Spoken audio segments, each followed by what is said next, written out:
اما بعد فاعوذ باللہ من الشیطان الرجیم بسم اللہ الرحمن الرحیم وَلَقَدْ آتَيْنَا مُوسَى الْكِتَابَ وَقَفَّيْنَا مِن بَعْدِهِ بِالرُّسُلِ، اور ہم نے موسیٰ کو کتاب دی تورات، اور قفینا من بعدہ بالرسل، اور پھر اس کے بعد پے بپے لگاتار ہم رسول بھیجتے رہے۔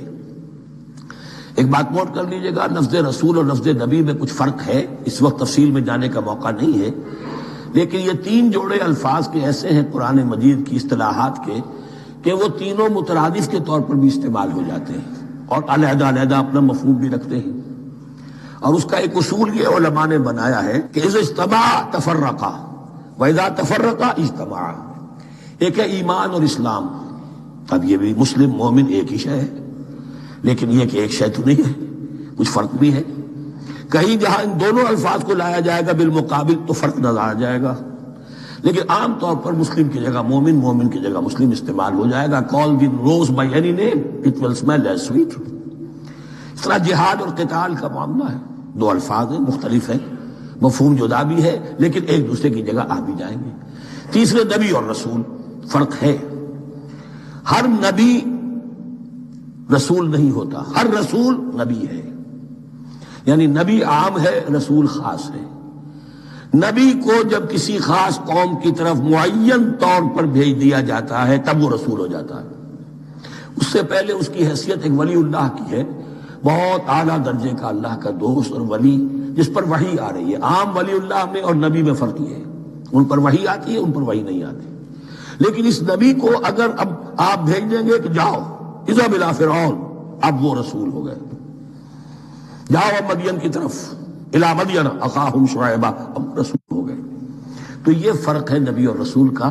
جیسے آپ کے ہاں سی ایس پی کارڈر ہے، اب وہ ڈی سی بھی لگ سکتا ہے، کہیں وہ جوائنٹ سیکرٹری لگا ہوا ہے، کہیں ناپسندیدہ آدمی ہے تو او ایس ڈی لگایا ہوا ہے کہیں، لیکن اس کا کارڈر برقرار رہے گا، سی ایس پی تو ہے۔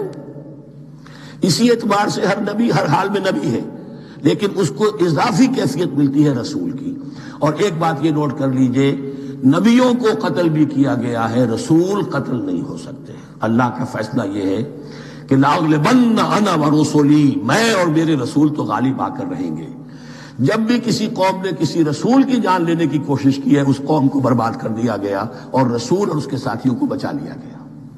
یہ معاملہ ہوا ہے اللہ کا تمام رسولوں کے ساتھ، نبیوں کے ساتھ نہیں۔ حضرت یحییٰ نبی تھے، قتل کر دیے گئے۔ حضرت عیسیٰ رسول تھے، قتل نہیں کیے جا سکتے تھے، ان کو زندہ آسمان پر اٹھا لیا گیا، اب وہی دوبارہ آئیں گے۔ تو رسول جو ہے وہ قتل نہیں ہوتا، اور اسی اعتبار سے حضور کی بڑی گہری تمنا تھی، لَوَدِدتُّ أَنْ أُقْتَلَ فِي سَبِيلِ اللَّهِ ثُمَّ أُحْيَا ثُمَّ أُقْتَلَ ثُمَّ أُحْيَا، میری بڑی خواہش ہے میں اللہ کی راہ میں قتل ہو جاؤں، پھر زندہ کیا جاؤں، پھر قتل کیا جاؤں، پھر اللہ کی راہ میں پھر زندہ کیا جاؤں، پھر قتل کیا جاؤں۔ لیکن اللہ نے یہ خواہش آپ کی پوری نہیں کی، اس لیے کہ آپ اللہ کے رسول تھے۔ اب یہاں نوٹ کیجئے گا، یہاں لفظ رسول تو آ گیا ہے، لیکن یہ نبی کے معنی میں ہے۔ قفینا من بعدہ بالرسل، اس لیے کہ رسول حضرت موسیٰ کے بعد حضرت عیسیٰ ہی ہے، درمیان میں پروفٹس ہیں، یہ prophets of the Old Testament, یہ انبیاء ہیں، لیکن ان کے لیے لفظ رسول آ گیا ہے۔ وَآتَيْنَا عِيسَى ابْنَ مَرْيَمَ الْبَيِّنَاتِ وَأَيَّدْنَاهُ بِرُوحِ الْقُدُسِ، اور ہم نے عیسیٰ کو بڑی واضح نشانیاں دی، حصی معجزات جتنے حضرت مسیح کو دیے گئے ہیں ویسے اور کسی نبی کو نہیں دیے گئے۔ یہ بعد میں تذکرہ آ جائے گا سورہ آل عمران میں۔ اور ہم نے مدد کی ان کی روح القدس کے ساتھ، حضرت جبرائیل کی خاص تائید انہیں حاصل تھی۔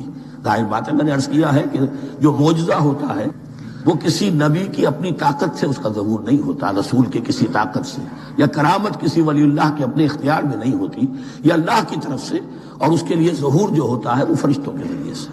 ایدناہ بروح القدس افکلما جاءکم رسول بما لا تہوی انفسکم، اب یہاں پر تبصرہ ہو رہا ہے، جو بھی کچھ یہود نے کیا حضرت مسیح کے ساتھ، وہ چونکہ معلوم ہے اس کا تذکرہ نہیں کیا، صرف اس پر تبصرہ ہو رہا ہے۔ تو جب بھی کبھی تمہارے پاس کوئی رسول آیا، بما لا تہوی انفسکم، وہ چیز لے کر جو تمہارے جیوں کو، تمہارے من کو بھائی نہیں، اچھی نہیں لگی، استکبرتم، تم نے استکبار کیا، وہی استکبار جو عزازیل نے کیا تھا اور ابلیس بن گیا، ابا واستکبر۔ استکبرتم ففریقا کذبتم وفریقا تقتلون، تو کچھ کو تو تم نے صرف ان کی تردید ہی کی اور کچھ کو تم نے قتل بھی کیا۔ تقتلون تو یہ انبیاء کے قتل ہو سکتا ہے۔ اور نمبر 2 ایک رائے یہ دی گئی ہے تقتلون جو ہے قتل تم نہیں آیا ہے، یہ فعل مضارع ہے، اور فعل مضارع کے اندر ایک فعل جاری رہتا ہے، ختم نہیں ہوتا، گویا کہ تم قتل کرنے کی کوشش کرتے رہے۔ بعض لوگوں کی تو جان کے درپے ہو گئے۔ وَقَالُوا قُلُوبُنَا غُلْفٌ، اور انہوں نے کہا ہے کہ ہمارے دل تو غلافوں کے اندر بند ہیں۔ یہ اس کو ملائیے پہلی آیت جو آج ہم نے پڑھی ہے، أَفَتَطْمَعُونَ أَن يُؤْمِنُوا لَكُمْ، تو اے مسلمانوں کیا تم یہ توقع رکھتے ہو اور چاہتے ہو کہ یہ تمہاری بات مان لیں گے؟ ان کی اس خواہش کے جواب میں جو وہ کہتے تھے وہ یہ قول ہے، وَقَالُوا قُلُوبُنَا غُلْفٌ، ہمارے دل خلافوں میں ہیں، میاں تمہاری بات ہم پر اثر نہیں کر سکتی، جاؤ کسی اور سے بات کرو۔ آج بھی آپ کو یہ الفاظ سننے کو مل جائیں گے، قلوبنا غلف، ہمارے دل تو غلافوں میں ہیں، بڑے مضبوط ہیں، مستحکم ہیں، تمہاری بات اس میں گھر کر ہی نہیں سکتی۔ بل لعنہم اللہ بکفرہم، یہ ہے تبصرہ۔ جس کو یہ کہہ رہے ہیں کہ ہمارے دل محفوظ ہیں اور غلافوں میں ہیں، حقیقت میں تو ان پر لعنت ہو چکی ہے اللہ کی طرف سے ان کے کفر کی وجہ سے۔ فقلیلا ما یؤمنون، تو واقعتاً اب کم ہی ہوں گے ان میں سے جو ایمان لائیں گے۔ وَلَمَّا جَاءَهُمْ كِتَابٌ مِّنْ اللَّهِ مُصَدِّقٌ لِّمَا مَعَهُمْ، اب یہاں پر ذکر ہو رہا ہے خود حضور صلی اللہ علیہ وسلم کا، اور جب آ گئی ان کے پاس کتاب اللہ کے پاس سے، یعنی یہ قرآن، مُصَدِّقٌ لِّمَا مَعَهُمْ، جو اس کی تصدیق کرتے ہوئے آیا جو ان کے پاس ہے۔ میں اس کی وضاحت کر چکا ہوں، قرآن ایک طرف تصدیق کرتا ہے تورات اور انجیل کی، اور دوسری طرف وہ مصداق بن کر آیا ہے تورات اور انجیل کی پیشن گوئیوں کا۔ وَكَانُوا مِن قَبْلُ يَسْتَفْتِحُونَ عَلَى الَّذِينَ كَفَرُوا، اور ان کا حال یہ تھا کہ وہ آخری کتاب اور آخری نبی کے حوالے اور واسطے سے اللہ تعالیٰ سے فتح کی دعائیں کیا کرتے تھے کافروں کے خلاف۔ ہوتا کیا تھا کہ یہ 3 قبیلے مدینے میں آ گئے کہ جو یہودی تھے، بنو قینقاع، بنو نذیر اور بنو قریظہ، اسی میں وہاں رہتے تھے اوس اور خزرج جو یمن سے آئے تھے، اصل عربی قبائل تھے، پھر آس پاس کے قبائل بھی تھے، وہ سب کے سب امیین میں سے تھے، ان کے پاس نہ کوئی کتاب، نہ کوئی شریعت، نہ کسی نبوت سے آگاہ۔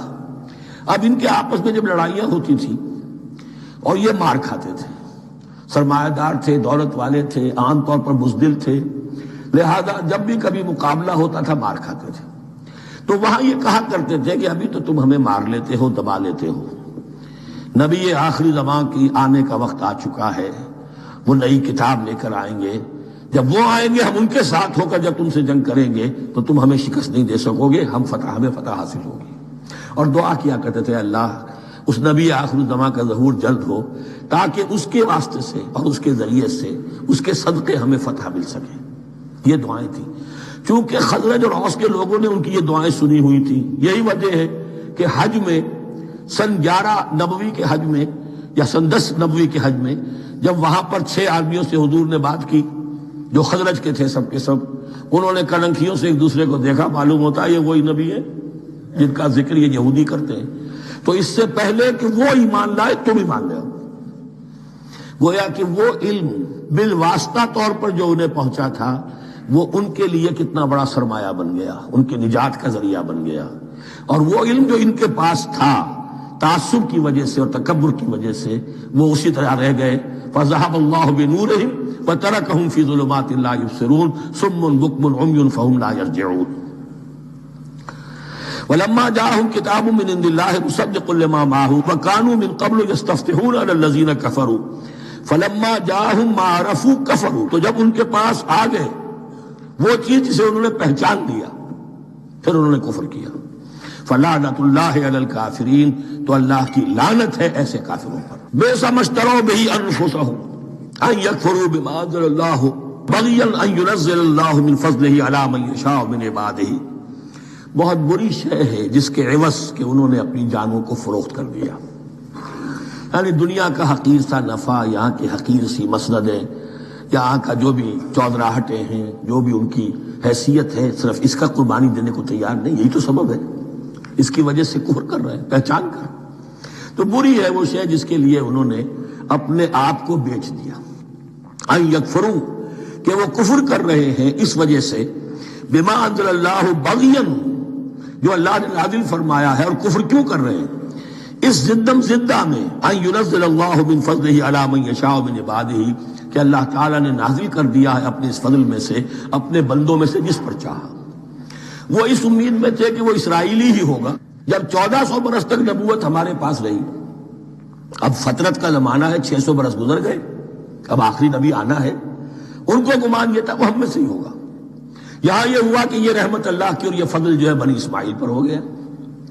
اس کی وجہ سے زدم زدہ بغین، اس بغین کے لفظ کو اچھی طرح نوٹ کر لیجئے، یہ اختلاف جو ہوتا ہے دین میں، اس کا اصل سبب یہ بغین کا لفظ آئے گا بار بار قرآن مجید میں۔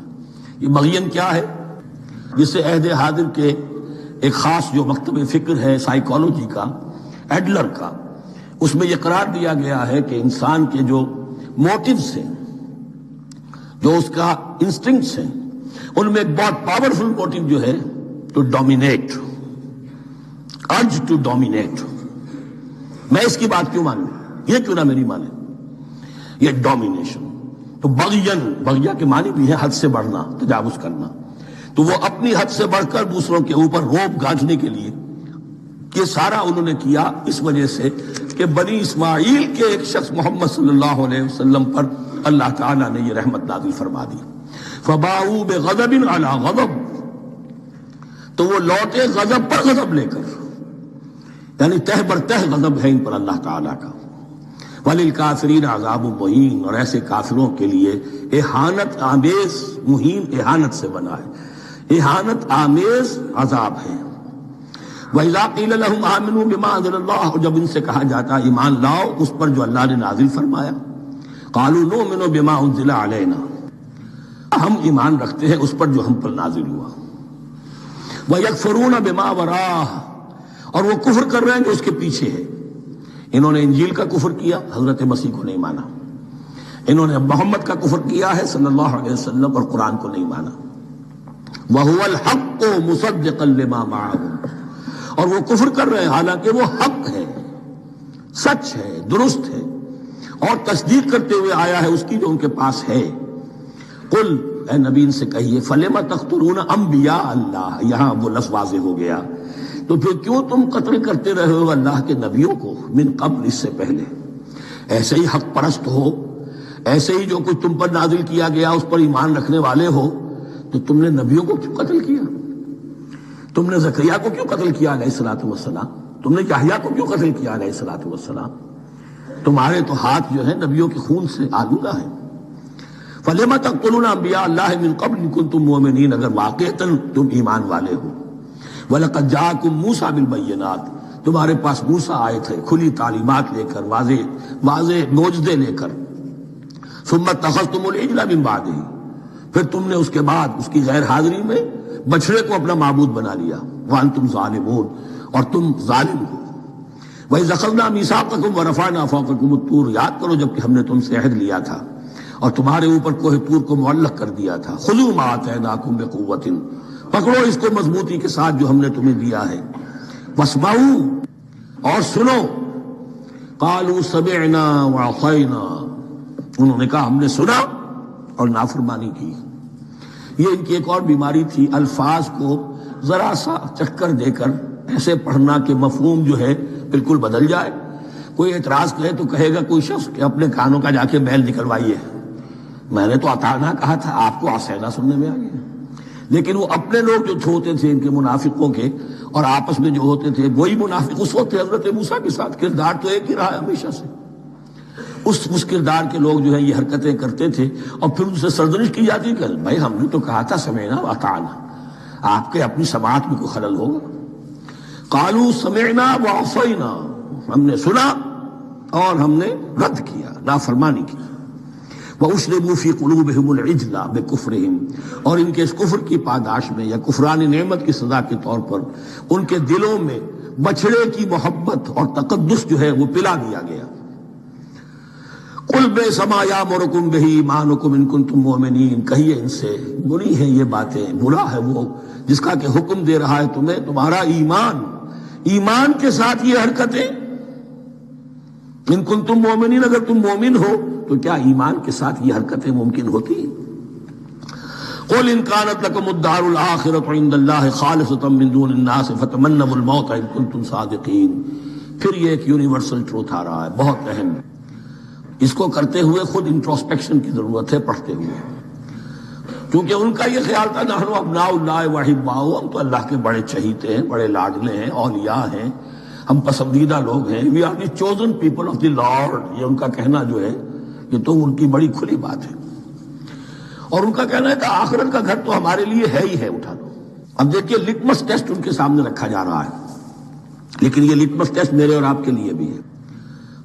قل ان كانت لكم الدار الآخرة عند الله خالصة من دون الناس، اے نبی ان سے کہیے کہ اگر تمہارے لیے آخرت کا گھر اللہ کے پاس خالص کر لیا گیا ہے دوسرے لوگوں کو چھوڑ کر، یعنی تمہاری ریزرویشن ہو چکی ہے وہاں، تمہارے لیے تو جنت ہی جنت ہے، فتمنوا الموت ان کنتم صادقین، تو اگر تم سچے ہو تو تمہیں موت کی تمنا کرنی چاہیے، موت کی تمنا کرو۔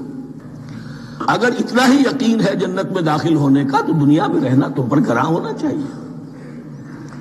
یہاں کی تو بہت سی کلفتیں ہیں، بہت سی محنتیں ہیں، مشقتیں ہیں، کتنی کتنی کوفت اٹھانی پڑ جاتی ہے۔ یقین اگر ہو کہ آخرت ہے اور وہاں میرا مقام جنت میں ہے تو زندگی تو لائبلٹی معلوم ہونی چاہیے، ایسٹ معلوم نہیں ہونا چاہیے۔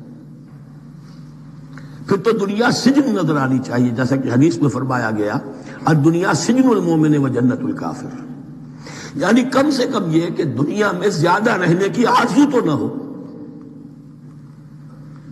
یہ کم سے کم ہے۔ آخرت پر ایمان، اور اگر اپنا معاملہ اللہ کے ساتھ خلوص پر ہے، دھوکے بازی پہ نہیں ہے، بل الانسان علی نفسہ بصیرہ، ہر انسان کو معلوم ہے میں کہاں کھڑا ہوں، آپ کا دل آپ کو بتا دے گا آپ اللہ کے ساتھ دھوکے بازی کر رہے ہیں یا آپ کا معاملہ اللہ کے ساتھ خلوص و اخلاص پر مبنی ہے۔ اگر یقین ہے کہ خلوص و اخلاص پر ہے تو پھر تو یہ ہے کہ زندگی ایسٹ نہیں لائبلٹی، اور دنیا باغ نہیں قید خانہ نظر آنا چاہیے، اور اس میں انسان رہتا ہے ایک مجبوراً، اللہ نے بھیجا ہے رہنا ہے، جو اس کی طرف سے ذمہ داریاں عائد کی گئی ہیں وہ ادا کرنی ہے، لیکن یہاں رہنے کی خواہش یہ اگر ہے تو یا تو آخرت پر ایمان نہیں یا اپنا اللہ کے ساتھ معاملہ خلوص اور اخلاص پر مبنی نہیں۔ دس از دی لٹمس ٹیسٹ۔ فتمنوا الموت ان کنتم صادقین ولن یتمنوہ ابدا، اور یہ ہرگز نہیں کریں گے تمنا اس کی، موت کی، بما قدمت ایدیہم، بسبب ان کرتوتوں کے جو ان کے ہاتھوں نے آگے بھیجے ہوئے ہیں۔ ہر شخص کو معلوم ہے میں نے کیا کمائی کی ہے، کیا بھیجی ہے۔ واللہ علیم بالظالمین، اور اللہ ان ظالموں سے بخوبی واقف ہے۔ وَلَتَجِدَنَّهُمْ أَحْرَصَ النَّاسِ عَلَىٰ حَيَاةٍ، اور تم انہیں دیکھو کہ اس دنیا کی زندگی پر تمام انسانوں سے بڑھ کر حریص ہے، وَمِنَ الَّذِينَ أَشْرَكُوا، یہاں تک کہ مشرکوں سے زیادہ حریص ہے۔ اور یہ بات صحیح ہے، اہل ایمان کے ساتھ مقابلہ مشرکین نے کیا، کھل کر میدان میں آ کر کیا، ڈٹ کر کیا، اپنی جانیں اپنے باطل معبودوں کے لیے قربان کی۔ یہودی نہیں لڑ سکے، من ورائے جدر، فصیلوں کے پیچھے سے اور ادھر سے، لیکن سامنے آ کر مقابلہ نہیں کر سکے، اس لیے کہ انہیں جانیں بہت عزیز تھی۔ وَلَتَجِدَنَّهُمْ أَحْرَصَ النَّاسِ عَلَىٰ حَيَاةٍ وَمِنَ الَّذِينَ أَشْرَكُوا، حتیٰ یہ کہ مشرکین سے بھی زیادہ یہ دنیا کی زندگی کے حریص ہیں۔ یود احدہم لو یعمر الف سنہ، ان میں سے ہر ایک کی یہ خواہش ہے کہ کسی طرح اس کی عمر 1000 برس ہو جائے۔ وما ہوا بمزحزحہ من العذاب ان یعمر، اور اگر ان کو معمر کر بھی دیا جائے، طویل زندگی دے بھی دی جائے تو عذاب سے تو چھٹکارا نہیں ملے گا، آخرت تو بالآخر تو آنی ہے۔ اللہ بصیر بما یعملون، اور اللہ دیکھ رہا ہے جو کچھ کہ وہ کر رہے ہیں۔